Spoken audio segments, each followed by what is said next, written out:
মানুষকে কামড়ালেই পেতে হবে শাস্তি, তাও আবার যাবজ্জীবন কারাদণ্ড। বিশেষ কমিটি পর্যবেক্ষণ করবেন অভিযুক্ত কুকুরকে, আর অপরাধ প্রমাণ হলেই সেই কুকুরকে যেতে হবে কারাবাসে। শুনতে অদ্ভুত লাগলেও এমনই আইন তৈরি করেছে ভারতের উত্তরপ্রদেশের সরকার। সম্প্রতি বেওয়ারিশ কুকুর সংক্রান্ত এক নির্দেশনা নিয়ে তোলপাড় চলছে সেখানে।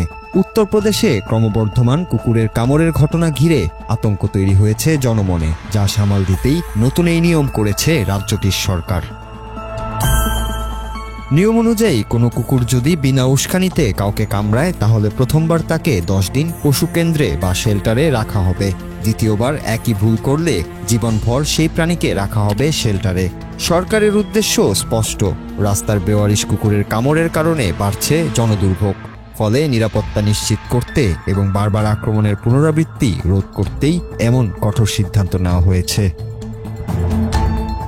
কোনো কুকুর প্রথমবার কোনো ব্যক্তিকে কামড়ালে কর্তৃপক্ষ ক্ষতিগ্রস্ত ব্যক্তির অ্যান্টি র্যাবিস টিকা নেওয়ার পর তদন্ত শুরু করবে। শনাক্ত কুকুরকে জীবাণুমুক্ত করে মাইক্রোচিপ লাগিয়ে 10 দিন পর্যবেক্ষণে রাখা হবে এবং পরে ছেড়ে দেওয়া হবে। মাইক্রোচিপের ফলে ভবিষ্যতে যখনই ওই কুকুর আবার কাউকে কামড়াবে, তখন তাকে সহজেই শনাক্ত করে আটক করা সম্ভব হবে। একই কুকুর দ্বিতীয়বার বিনা উস্কানিতে কামড়ালে তাকে আজীবন প্রাণীকেন্দ্রে বন্দি রাখার বিধান রাখা হয়েছে। এই নিয়ম প্রয়োগ ও সিদ্ধান্ত গ্রহণের দায়িত্ব দেওয়া হয়েছে 3 সদস্যর একটি কমিটিকে, যে কমিটিতে থাকবেন একজন পশু চিকিৎসক, একজন প্রাণী আচরণ বিশেষজ্ঞ এবং একজন পৌর কর্পোরেশনের কর্মকর্তা।